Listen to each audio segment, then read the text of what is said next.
Winter Cruise. A story by Somerset Maugham. Captain Erdmann knew Miss Reed very little till the Friedrich Weber reached Haiti.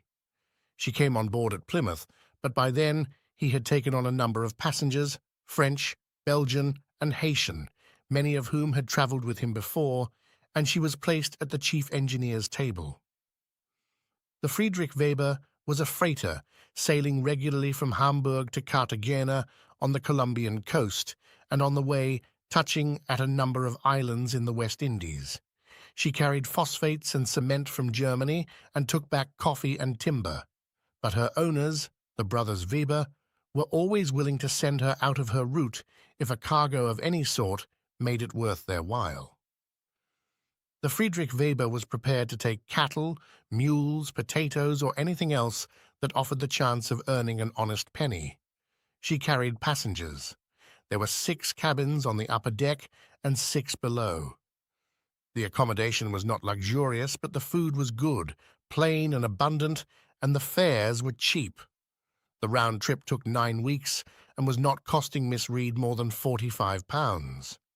She looked forward not only to seeing many interesting places with historical associations, but also to acquiring a great deal of information that would enrich her mind. The agent had warned her that till the ship reached Port-au-Prince in Haiti, she would have to share a cabin with another woman. Miss Reed did not mind that. She liked company, and when the steward told her that her companion was Madame Boleyn, she thought at once that it would be a very good opportunity to rub up her French. She was only very slightly disconcerted when she found that Madame Boleyn was coal-black. She told herself that one had to accept the rough with the smooth, and that it takes all sorts to make a world. Miss Reed was a good sailor, as indeed was only to be expected, since her grandfather had been a naval officer. But after a couple of roughish days, the weather was fine, and in a very short while she knew all her fellow passengers. She was a good mixer. That was one of the reasons why she had made a success of her business. She owned a tea-room at a celebrated beauty spot in the west of England, and she always had a smile and a pleasant word for every customer who came in. She closed down in the winter, and for the last 4 years had taken a cruise. "You met such interesting people," she said, "and you always learnt something." It was true that the passengers on the Friedrich Weber weren't of quite so good a class as those she had met the year before on her Mediterranean cruise, but Miss Reed was not a snob, and though the table manners of some of them shocked her somewhat, determined to look upon the bright side of things, she decided to make the best of them. She was a great reader, and she was glad, on looking at the ship's library, to find that there were a lot of books by Phillips Oppenheim, Edgar Wallace, and Agatha Christie. But with so many people to talk to, she had no time for reading, and she made up her mind to leave them till the ship emptied herself at Haiti. "After all," she said, "human nature is more important than literature." And Miss Reed had always had the reputation of being a good talker, and she flattered herself that not once during the many days they were at sea had she allowed the conversation at table to languish. She knew how to draw people out, and whenever a topic seemed to be exhausted, she had a remark ready to revive it, or another topic waiting on the tip of her tongue to set the conversation off again. Her friend, Miss Prince, daughter of the late Vicar of Campden, who had come to see her off at Plymouth, for she lived there, had often said to her, "You know, Venetia, you have a mind like a man. You're never at a loss for something to say." "Well, I think if you're interested in everyone will be interested in you," Miss Reed answered modestly. "Practice makes perfect, and I have the infinite capacity for taking pains, which Dickens said was genius." Miss Reed was not really called Venetia. Her name was Alice, but disliking it she had, when still a girl, adopted the poetic name, which she felt so much better suited to her personality. Miss Reed had a great many interesting talks with her fellow passengers, and she was really sorry when the ship at length reached Port-au-Prince, and the last of them disembarked. The Friedrich Weber stopped 2 days there, during which she visited the town and the neighborhood. When they sailed, she was the only passenger. The ship was skirting the coast of the island, stopping off at a variety of ports to discharge or to take on cargo. "I hope you will not feel embarrassed alone with so many men, Miss Reed," said the captain heartily as they sat down to midday dinner. She was placed on his right hand, and at table besides sat the first mate, the chief engineer, and the doctor. "I'm a woman of the world, Captain. I always think if a lady is a lady, gentlemen will be gentlemen. We're only rough sailor-men, madam. You mustn't expect too much. Kind hearts are more than coronets and simple faith than Norman blood, Captain," answered Miss Reed. He was a short, thick-set man, with a clean-shaven head and a red, clean-shaven face. He wore a white Stenger shifter, but except at meal times unbuttoned at the neck and showing his hairy chest. He was a jovial fellow. He could not speak without bellowing. Miss Reed thought him quite an eccentric, but she had a keen sense of humor and was prepared to make allowances for that. She took the conversation in hand. She had learnt a great deal about Haiti on the voyage out, and more during the 2 days she had spent there, but she knew that men liked to talk rather than to listen. So she put them a number of questions to which she already knew the answers. Oddly enough, they didn't. In the end, she found herself obliged to give quite a little lecture, and before dinner was over, Mittagessen they called it in their funny way, she had imparted to them a great deal of interesting information about the history and economic situation of the Republic, the problems that confronted it, and its prospects for the future. She talked rather slowly, in a refined voice, and her vocabulary was extensive.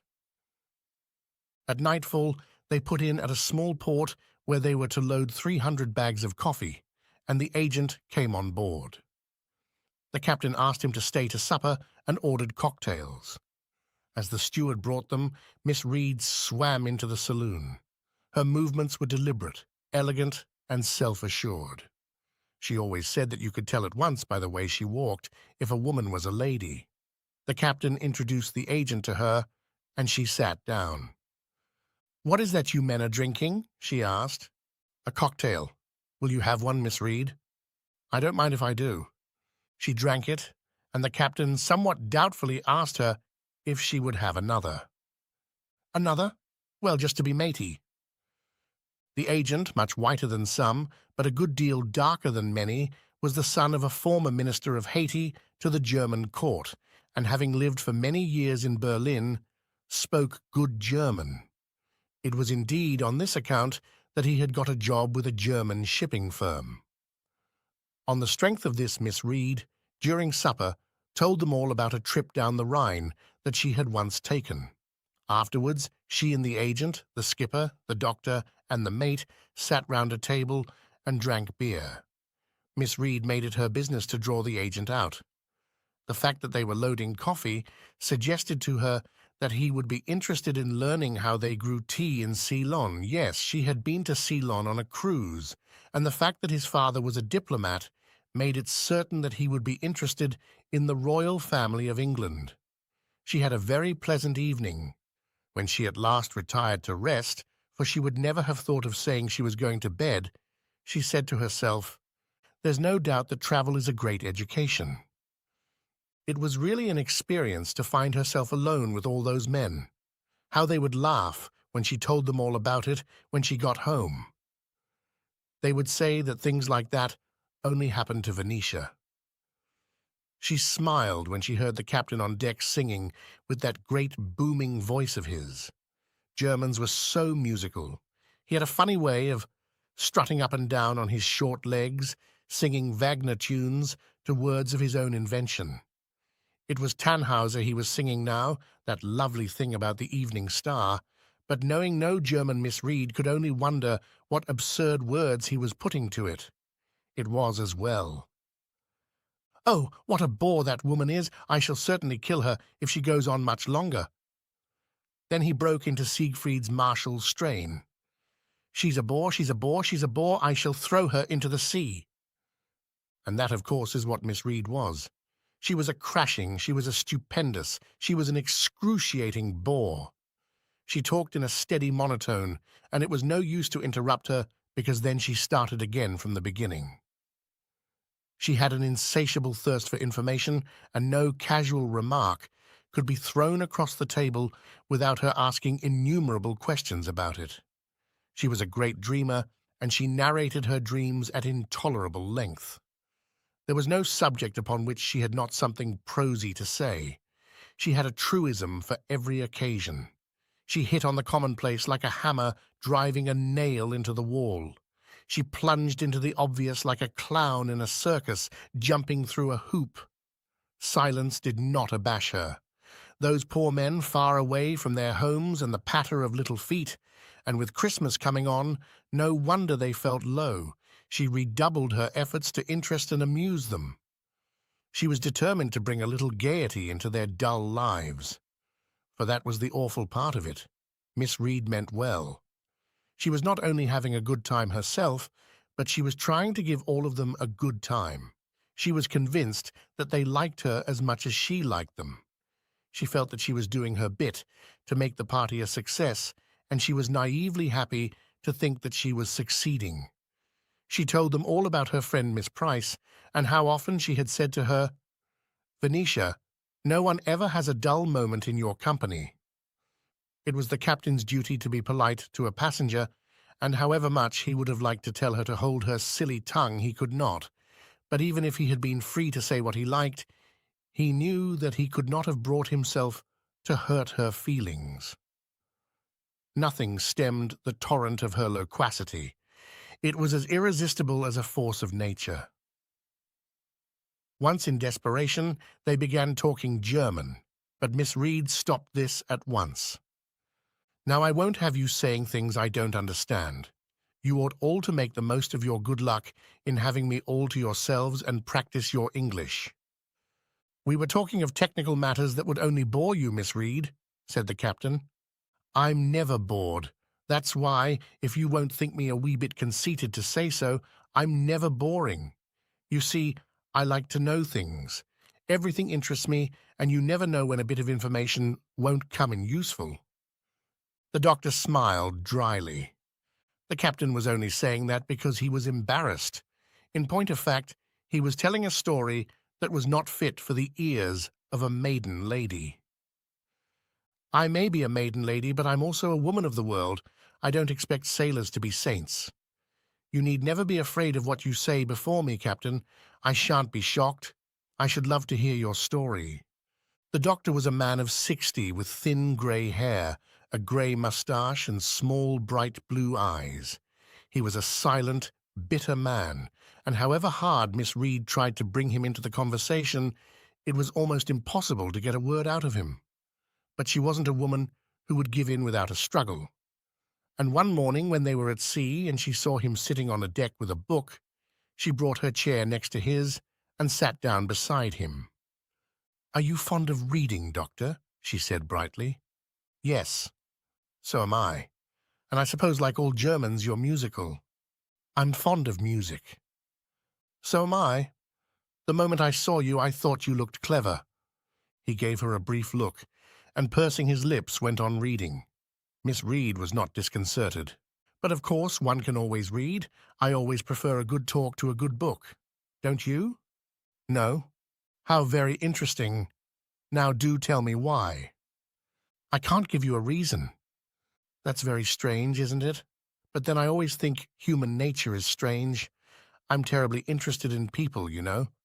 I always like doctors, they know so much about human nature, but I could tell you some things that would surprise even you. You learn a great deal about people if you run a tea shop like I do. That's to say, if you keep your eyes open." The doctor got up. "I must ask you to excuse me, Miss Reed. I have to go and see a patient." "Anyhow, I've broken the ice now," she thought, as he walked away. "I think he was only shy." But a day or two later the doctor was not feeling at all well. He had an internal malady that troubled him now and then, but he was used to it and disinclined to talk about it. When he had one of his attacks, he only wanted to be left alone. His cabin was small and stuffy, so he settled himself on a long chair on deck and lay with his eyes closed. Miss Reed was walking up and down to get the half-hour's exercise she took morning and evening. He thought that if he pretended to be asleep, she would not disturb him. But when she had passed him half a dozen times, she stopped in front of him and stood quite still. Though he kept his eyes closed, he knew that she was looking at him. "Is there anything I can do, Doctor?" she said. He started. "Why, what should there be?" He gave her a glance and saw that her eyes were deeply troubled. "You look dreadfully ill," she said. "I'm in great pain." "I know, I can see that. Can't something be done?" "No, it'll pass off presently." She hesitated for a moment, then went away. Presently she returned. "You look so uncomfortable with no cushions or anything. I've brought you my own pillow that I always travel with. Do let me put it behind your head." He felt at that moment too ill to remonstrate. She lifted his head gently and put the soft pillow behind it. It really did make him feel more comfortable. She passed her hand across his forehead, and it was cool and soft. "Poor dear," she said. "I know what doctors are.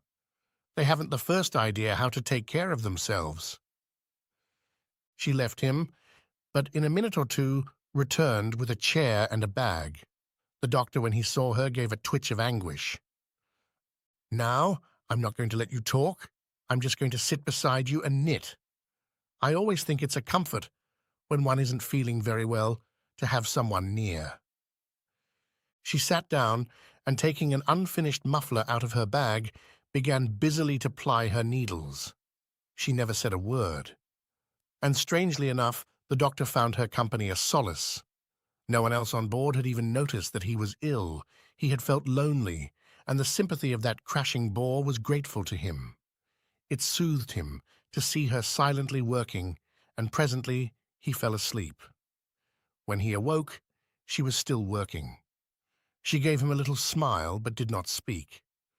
His pain had left him, and he felt much better. He did not go into the saloon till late in the afternoon. He found the captain and Hans Kraus, the mate, having a glass of beer together. "Sit down, Doctor," said the captain. "We're holding a council of war. You know that the day after tomorrow is Sylvester Abend." "Of course." Sylvester Abend, New Year's Eve, is an occasion that means a great deal to a German, and they had all been looking forward to it. They had brought a Christmas tree all the way from Germany with them. At dinner today, Miss Reed was more talkative than ever.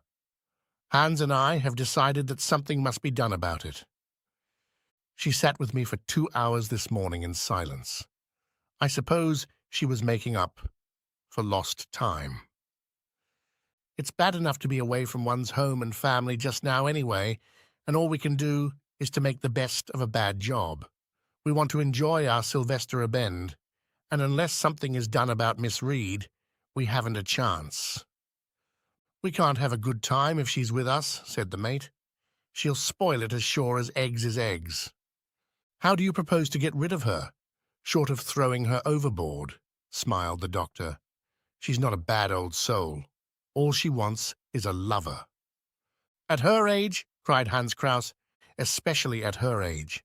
That inordinate loquacity, that passion for information, the innumerable questions she asks, her prosiness, the way she goes on and on, it is all a sign of her clamoring virginity. A lover would bring her peace. Those jangled nerves of hers would relax. At least for an hour she would have lived. The deep satisfaction which her being demands would travel through those exacerbated centers of speech, and we should have quiet." It was always a little difficult to know how much the doctor meant what he said and when he was having a joke at your expense.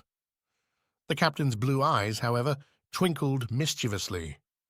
"Well, Doctor, I have great confidence in your powers of diagnosis. The remedy you suggest is evidently worth trying, and since you are a bachelor, it is clear that it is up to you to apply it." "Pardon me, Captain, It is my professional duty to prescribe remedies for the patients under my charge in this ship, but not to administer them personally. Besides, I am 60. I am a married man with grown-up children, said the captain. I am old and fat and asthmatic. It is obvious that I cannot be expected to undertake a task of this kind. Nature cut me out for the role of a husband and father, not for that of a lover. Youth in these matters is essential, and good looks are advantageous, said the doctor gravely. The captain gave a great bang on the table with his fist. You are thinking of Hans. You're quite right. Hans must do it. The mate sprang to his feet. Me? Never. Hans, you are tall, handsome, strong as a lion, brave and young. We have 23 days more at sea before we reach Hamburg. You wouldn't desert your trusted old captain in an emergency, or let down your good friend the doctor? No, Captain. It's asking too much of me. I have been married less than a year, and I love my wife. I can hardly wait to get back to Hamburg. She is yearning for me, as I am yearning for her. I will not be unfaithful to her, especially with Miss Reed. Miss Reed's not so bad, said the doctor. Some people might call her even nice-looking, said the captain. And indeed, when you took Miss Reed feature by feature, she was not in fact a plain woman. True, she had a long, stupid face, but her brown eyes were large, and she had very thick lashes. Her brown hair was cut short and curled rather prettily over her neck. She hadn't a bad skin, and she was neither too fat nor too thin. She was not old as people go nowadays, and if she had told you that she was 40, you would have been quite willing to believe it. The only thing against her was that she was drab and dull. Must I then, for 23 mortal days, endure the prolixity of that tedious woman? Must I for 23 mortal days answer her inane questions and listen to her fatuous remarks?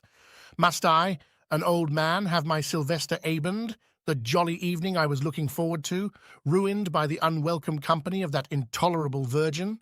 And all because no one can be found to show a little gallantry, a little human kindness, a spark of charity to a lonely woman. I shall wreck the ship. There's always the radio operator, said Hans. The captain gave a loud shout. Hans, let the 10,000 virgins of Cologne arise and call you blessed. Steward, he bellowed, tell the radio operator that I want him. The radio operator came into the saloon and smartly clicked his heels together.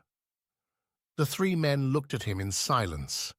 He wondered uneasily whether he had done something for which he was to be hauled over the coals. He was above the middle height, with square shoulders and narrow hips, erect and slender. His tanned, smooth skin looked as though a razor had never touched it.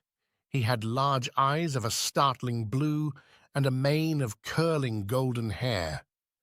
He was a perfect specimen of young Teutonic manhood. He was so healthy, so vigorous, so much alive, that even when he stood some way from you, you felt the glow of his vitality. Aryan, all right, said the captain. No doubt about that. How old are you, my boy? 21, sir. Married? No, sir. Engaged? The radio operator chuckled. There was an engaging boyishness in his laugh. No, sir. You know that we have a female passenger on board? Yes, sir. Do you know her? I've said good morning to her when I've seen her on deck. The captain assumed his most official manner. His eyes, which generally twinkled with fun, were stern, and he got a sort of bark into his rich, fruity voice. Although this is a cargo boat and we carry valuable freight, we also take such passengers as we can get, and this is a branch of our business that the company is anxious to encourage. My instructions are to do everything possible to promote the happiness and comfort of the passengers. Miss Reed needs a lover. The doctor and I have come to the conclusion that you are well suited to satisfy Miss Reed's requirements. Me, sir? The radio operator blushed scarlet and then began to giggle, but quickly composed himself when he saw the set faces of the three men who confronted him. But she's old enough to be my mother. That at your age is a matter of no consequence. She is a woman of the highest distinction and allied to all the great families of England. If she were German, she would be at least a countess. That you should have been chosen for this responsible position is an honor that you should greatly appreciate. Furthermore, your English is halting, and this will give you an excellent opportunity to improve it. That, of course, is something to be thought of, said the radio operator. I know that I want practice. It is not often in this life that it is possible to combine pleasure with intellectual improvement, and you must congratulate yourself on your good fortune. But if I may be allowed to put the question, sir, why does Miss Reed want a lover? It appears to be an old English custom for unmarried women of exalted rank to submit themselves to the embraces of a lover at this time of year. The company is anxious that Miss Reed should be treated exactly as she would be on an English ship, and we trust that if she is satisfied with her aristocratic connections, she will be able to persuade many of her friends to take cruises in the line's ships. Sir, I must ask to be excused. It is not a request that I am making, it is an order. You will present yourself to Miss Reed in her cabin at 11 o'clock tonight. What shall I do when I get there? Do, thundered the captain. Do? Act naturally. With a wave of the hand, he dismissed him. The radio operator clicked his heels, saluted, and went out. Now let us have another glass of beer, said the captain. At supper that evening, Miss Reed was at her best. She was verbose, she was playful, she was refined. There was not a truism that she failed to utter. There was not a commonplace that she forbore to express.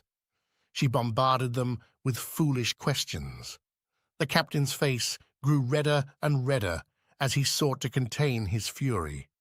He felt that he could not go on being polite to her any longer, and if the doctor's remedy did not help, one day he would forget himself and give her not a piece, but the whole of his mind. I shall lose my job, he thought, but I'm not sure that it wouldn't be worth it. Next day, they were already sitting at table when she came in to dinner. Sylvester Abend tomorrow, she said brightly. That was the sort of thing she would say. She went on, Well, what have you all been up to this morning? Since they did exactly the same thing every day, and she knew very well what that was. The question was enraging. The captain's heart sank. He briefly told the doctor what he thought of him. Now, no German, please, said Miss Reed archly. You know I don't allow that. And why, Captain, did you give the poor doctor that sour look? It's Christmas time, you know, peace and goodwill to all men. I'm so excited about tomorrow evening, and will there be candles on the Christmas tree? Naturally. How thrilling. I always think a Christmas tree without candles isn't a Christmas tree. Oh, do you know, I had such a funny experience last night. I can't understand it at all. A startled pause. They all looked intently at Miss Reed. For once they hung on her lips. Yes, she went on in that monotonous, rather finicking way of hers. I was just getting into bed last night when there was a knock at my door. Who is it? I said. It's the radio operator, was the answer. What is it? I said. Can I speak to you? He said. They listened with rapt attention. Well, I'll just pop on a dressing gown, I said, and open the door. So I popped on a dressing gown and opened the door. The radio operator said, Excuse me, miss, but do you want to send a radio? Well, I did think it was funny, his coming at that hour to ask me if I wanted to send a radio. I just laughed in his face. It appealed to my sense of humor, if you understand what I mean. But I didn't want to hurt his feelings, so I said, Thank you so much, but I don't think I want to send a radio. He stood there, looking so funny, as if he was quite embarrassed. So I said, Thank you all the same for asking me. And then I said, Good night, pleasant dreams, and shut the door. The damned fool, cried the captain. He's young, Miss Reed, the doctor put in. It was excessive zeal. I suppose he thought you would want to send a New Year's greeting to your friends, and he wished you to get the advantage of the special rate. Oh, I didn't mind at all. I like these queer little things that happen to one when one's travelling. I just get a good laugh out of them. As soon as dinner was over and Miss Reed had left them, the captain sent for the radio operator. "You idiot! What in heaven's name made you ask Miss Reed last night whether she wanted to send a radio?" "Sir, you told me to act naturally. I am a radio operator. I thought it natural to ask her if she wanted to send a radio. I didn't know what else to say." "God in heaven!" shouted the captain, when Siegfried saw Brunhilde lying on her rock and cried, "Das ist kein Mann." The captain sang the words, and being pleased with the sound of his voice, repeated the phrase 2 or 3 times before he continued. "Did Siegfried, when she awoke, ask her if she wished to send a radio, to announce to her papa, I suppose, that she was sitting up after her long sleep and taking notice? I beg most respectfully to draw your attention to the fact that Brunhilde was Siegfried's aunt. Miss Reed is a total stranger to me." He did not reflect that she was his aunt. He knew only that she was a beautiful and defenseless woman of obviously good family, and he acted as any gentleman would have done. "You are young, handsome, Aryan to the tips of your fingers. The honor of Germany is in your hands." "Very good, sir. I will do my best." That night, there was another knock on Miss Reed's door.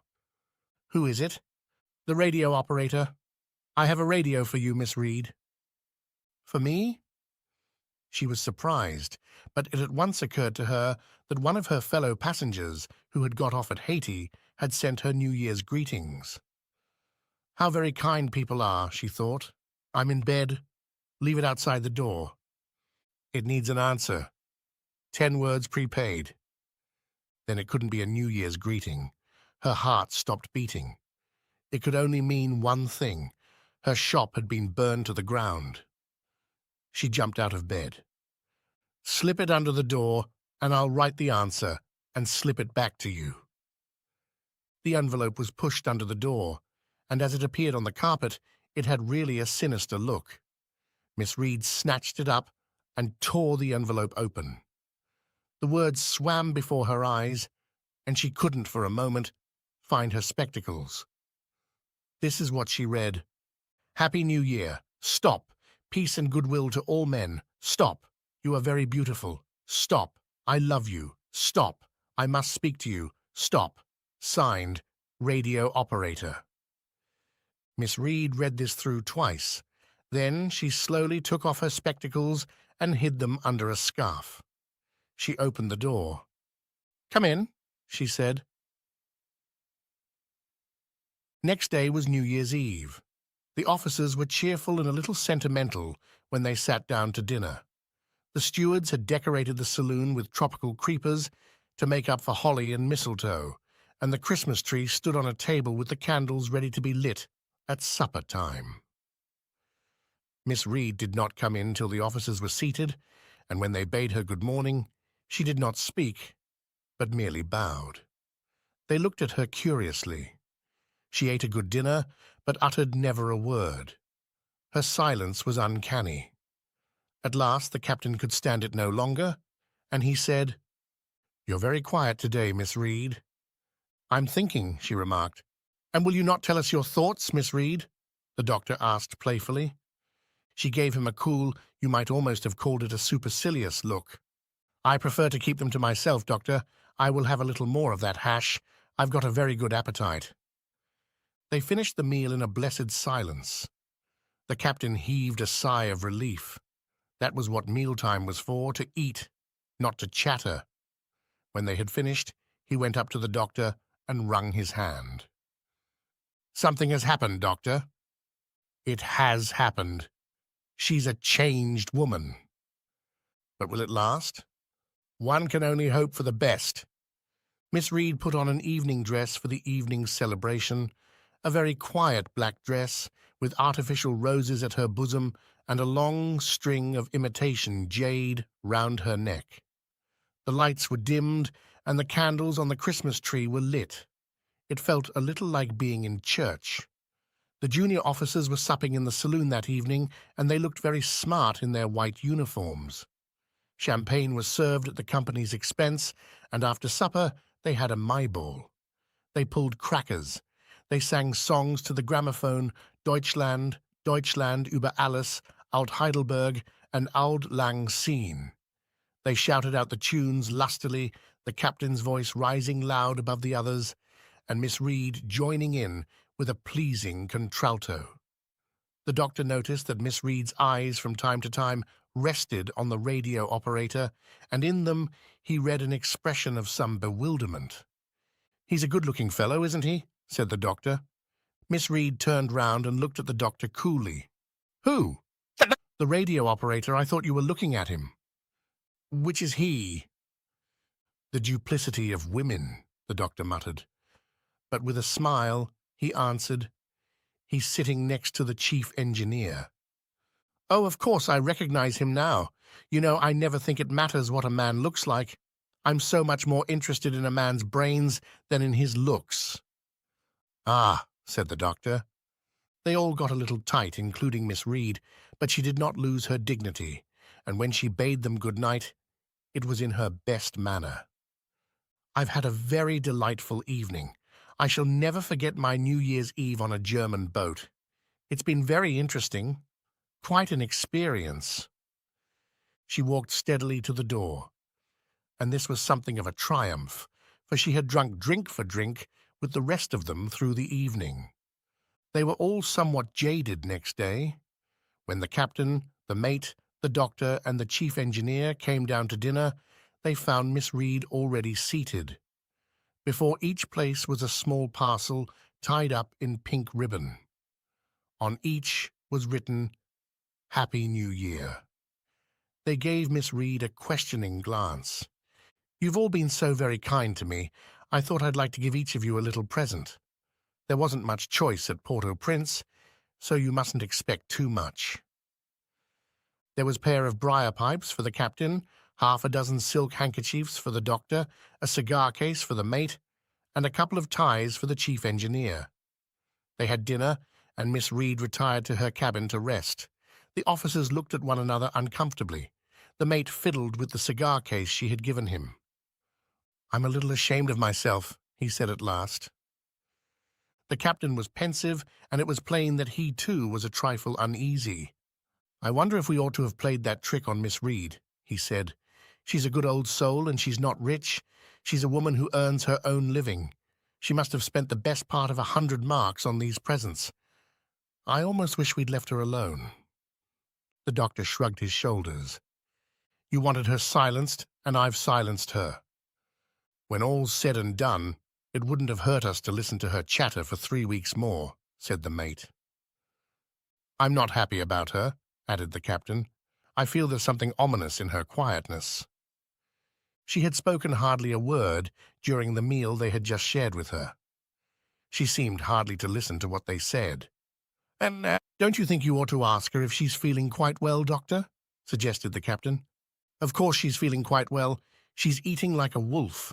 If you want inquiries made, you'd much better make them of the radio operator. You may not be aware of it, doctor, but I am a man of great delicacy." "I am a man of heart myself," said the doctor. For the rest of the journey, those men spoilt Miss Reed outrageously. They treated her with the consideration they would have shown to someone who was convalescent after a long and dangerous illness. Though her appetite was excellent, they sought to tempt her with new dishes. The doctor ordered wine and insisted on her sharing his bottle with him. They played dominoes with her, they played chess with her, they played bridge with her. They engaged her in conversation. But there was no doubt about it, though she responded to their advances with politeness, she kept herself to herself. She seemed to regard them with something very like disdain. You might almost have thought that she looked upon those men and their efforts to be amiable as pleasantly ridiculous. She seldom spoke unless spoken to. She read detective stories, and at night sat on deck looking at the stars. She lived a life of her own. At last the journey drew to its close. They sailed up the English Channel on a still grey day. They sighted land. Miss Reed packed her trunk. At 2 o'clock in the afternoon they docked at Plymouth. The captain, The mate and the doctor came along to say goodbye to her. "Well, Miss Reed," said the captain in his jovial way, "we're sorry to lose you, but I suppose you're glad to be getting home. You've been very kind to me. You've all been very kind to me. I don't know what I've done to deserve it. I've been very happy with you. I shall never forget you." She spoke rather shakily. She tried to smile, but her lips quivered, and tears ran down her cheeks. The captain got very red. He smiled awkwardly. "May I kiss you, Miss Reed?" She was taller than he by half a head. She bent down, and he planted a fat kiss on one wet cheek and a fat kiss on the other. She turned to the mate and the doctor. They both kissed her. "What an old fool I am," she said. "Everybody's so good."